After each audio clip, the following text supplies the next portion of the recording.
Well, we can just... You.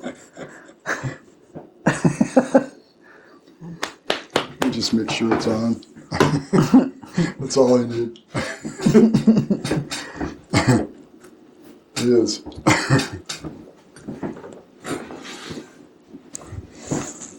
Okay, we are go.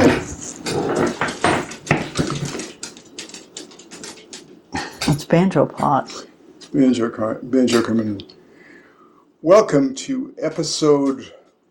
What is it, 20? 20. Episode 20 of Soup and a Song. I'm Sue. I'm Peter. And together we are are Soupeater. And today, I've been allowed to cook another soup.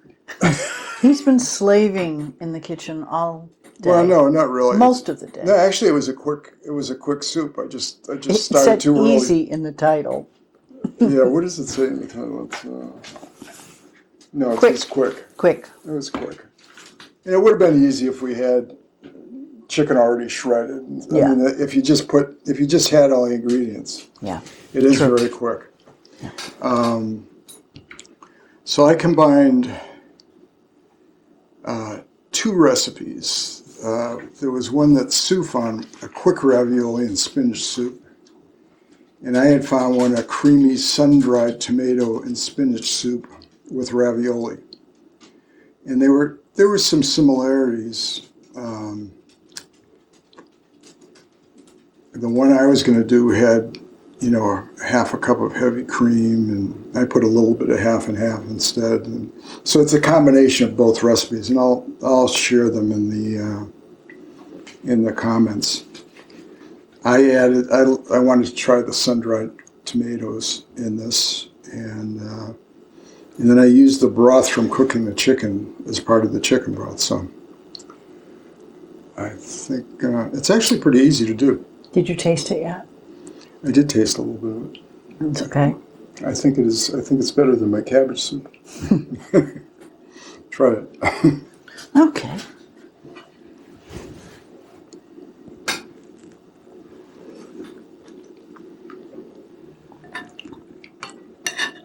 Because of the kinds of things that are in it, like ravioli and spinach especially, we can't cook it way ahead of time.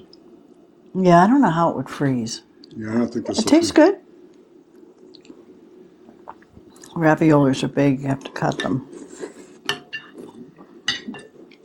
It did ask for mini raviolis. So instead, we had big ones, so... And of course, whenever we start filming anything, the cat decides he wants to go out.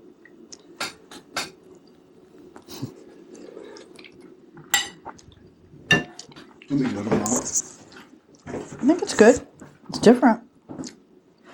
I like it.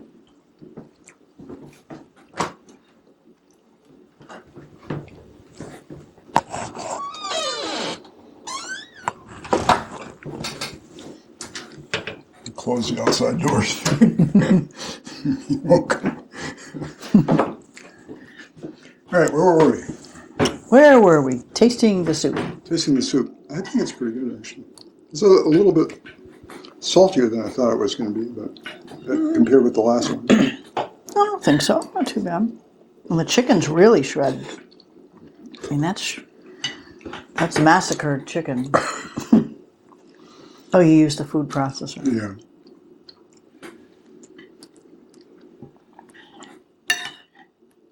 So I always thought it's a good idea when you first come home with boneless chicken, or I guess any kind of chicken, is to cook all of it and then shred a good part of it and then keep it in the freezer. We did that one time, or I did that one time. You've done that. And you can take out what you need. There's a little bit left.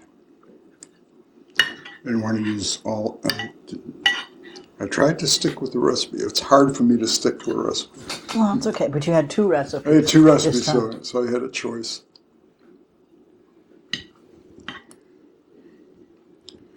So in other news, I've we've signed a purchase and sale agreement. I've signed a purchase and sale agreement to sell my house to a retired chef. And we're starting the process of putting in a new septic system. First, they have to cut down some trees, and it's going to be kind of a big project. We're hoping with our next house not to have a septic. But Yeah. depends. If you want to live in a rural area, sometimes you have to have it. But if it passes inspection, then It'll be brand new for the woman too. Yeah, it'll be. But that's close to $40,000 that's coming off the selling price. Yikes. Yeah.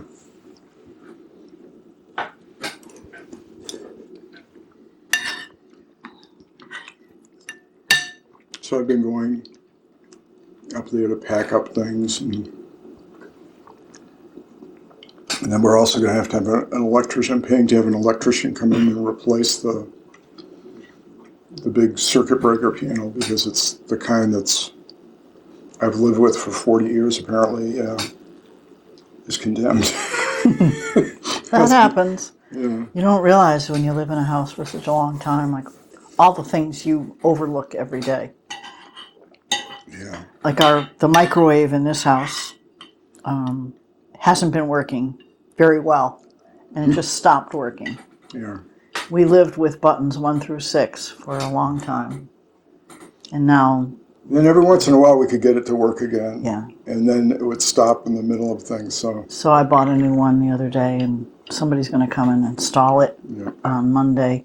We could have installed it ourselves, but given the weight of it, I just thought, it's not worth it. Yeah. So the song we're going to do today, or I'm going to do, Sue and I have never played it together, but it's a song I've been playing since I was 11 or 12 years old.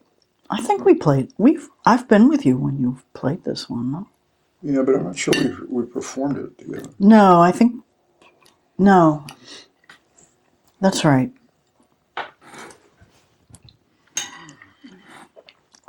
I'll be a spectator again today. Well, usually we do. I know. Yeah. I have my train whistle. We're And I printed out. Peter said, "Oh, do we have a train anywhere?" And I said, "No, but I'll print out a picture of a train." So I did. A train. We were going to color it in, but I was going to cut it out. Yeah. But so anyway, the song. I don't know if I mentioned the name of the song. The song is "Freight Train" by Elizabeth Cotten. And I've been playing. It was the first song my late sister Barbara taught me how to fingerpick on with that song, and also listening to like Peter, Paul, and Mary's version of it. And when I go into a music store and I pick up a guitar to test it out to see how it plays, that's the first thing I play. So it's like the first thing that comes off my fingers when I pick up a new guitar. And so I wanted, when she had her celebration of life after she passed away, I wanted to do a couple of songs, and they had asked for Amazing Grace, so we did that. And I wanted to do Freight Train, and I realized, although she had taught it to me as a fast, kind of happy song, it's really a song about, it's really a song about passing on and being, passing away. And so sometimes I do the song in a minor key, in A minor instead of C. And I've done it in all different kinds of open tunings and things like that. But the version I'm going to do today starts out in A minor and then goes into the regular tuning. And maybe I can put maybe I'll put the chords somehow. If you want the chords, I can send them to you. I think I'll try. okay. Just want one more. Yeah, me too. It's really good. You did a good job. He was complaining, but Just trying to make up for the last. no. I told you the other one was fine. I just didn't like the taste. Well, I learned from that. We're talking about last week's soup, which The was ham and cabbage. and ham soup. I just think it was overcooked. You know, when I look at the pictures, I used a recipe from the internet. And when I look at the pictures, well, that cabbage is green. This cabbage is kind of brown. Yeah, you showed me that picture, and I said, that doesn't look like the soup you made. Yeah. All right, so let me, I don't think I really need this, but this will probably complete. When do I do the whistle? Whenever you feel it's appropriate or inappropriate. Then it's going to get you laughing. Let me see.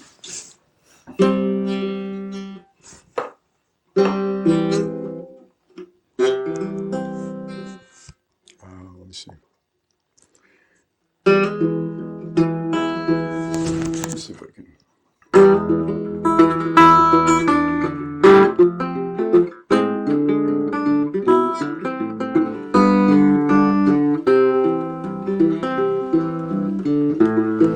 When I'm dead and in my grave, no more good times will I crave. Put some stones at my head and feet and tell them I've gone to sleep. Freight train, going so fast. Freight train, gone at last. Please don't tell them what train I'm on, so they won't know where I've gone.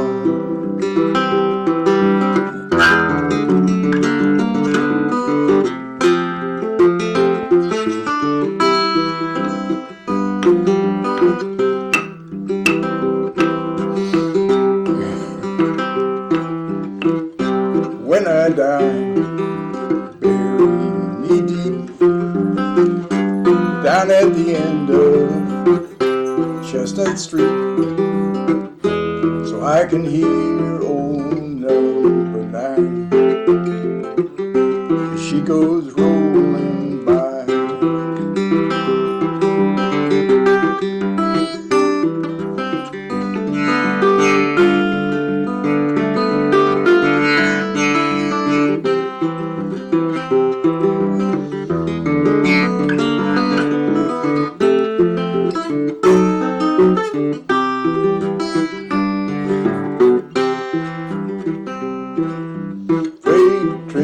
Freight train, going so fast. Freight train, gone at last. Please don't tell them what train I'm on, so they won't know where I'm gone. So they won't know where I'm gone.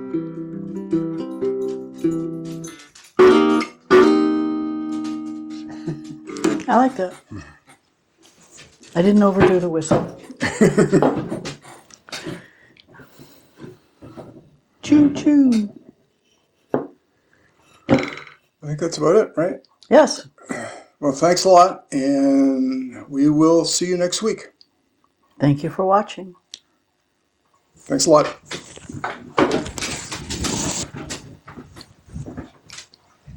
This is the time I have to be quiet, because whatever I say now, he ends up putting in.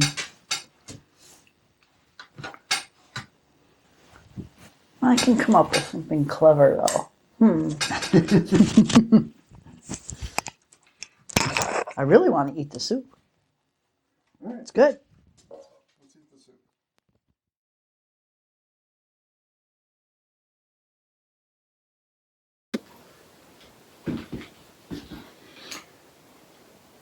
Hi. So today I'm going to videotape parts of me making the soup, just to keep me honest. And I'm combining 2 recipes in one. It's basically a quick ravioli and spinach soup. But I'm going to add some things from a creamy sun-dried tomato and spinach soup with ravioli. So I'm just going to add a couple of things from this thing to this one, and we'll see what happens.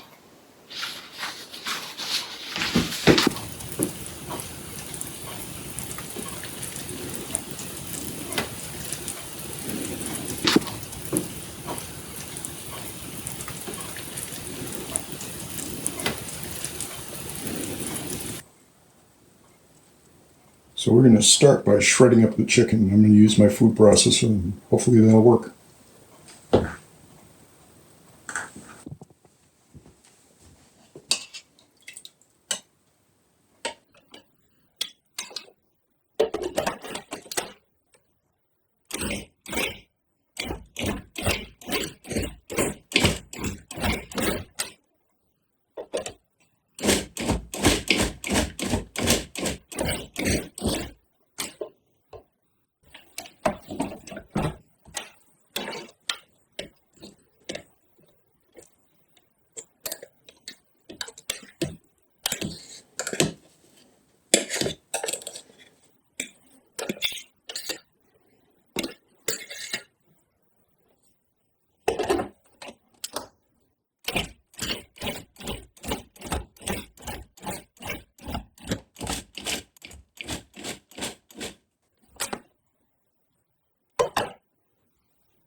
So now we have our 3 cups of shredded chicken.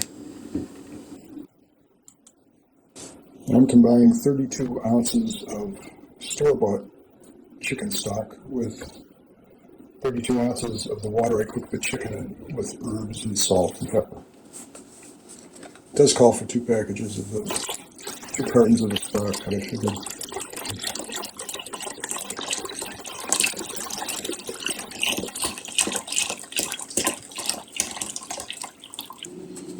I'm combining 1/4 teaspoon of onion powder. I'm trying not to add more than what's supposed to be in here. It's hard for me. I don't like following recipes. I'm going to add a dash of pepper. And now we let that come to a boil. The second recipe calls for 1/4 teaspoon of crushed red pepper, so I'm going to add that too.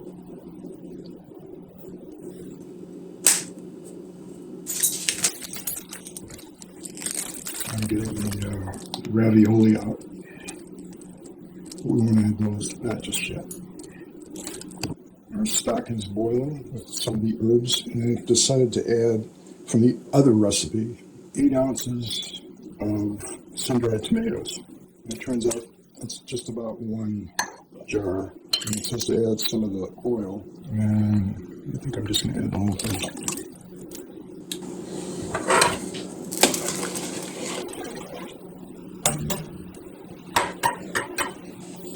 Some minced garlic. I'm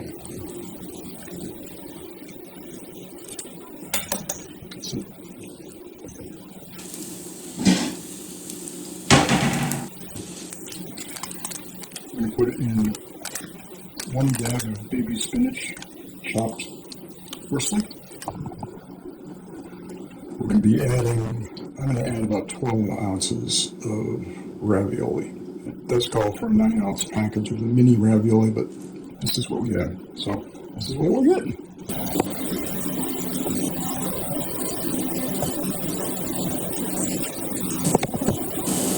Putting a little bit of half and half with some cornstarch. The other ingredients are spinach, ravioli, and the chicken, ready to go once this heats up. We're putting in 12 ounces, roughly, of ravioli. It did call for 9 ounces of mini ravioli. 3.5 cups of shredded chicken.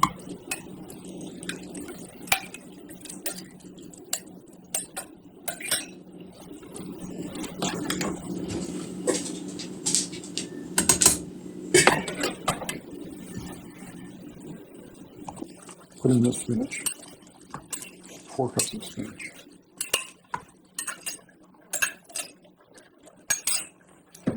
Just needs to simmer a little bit and we can have it.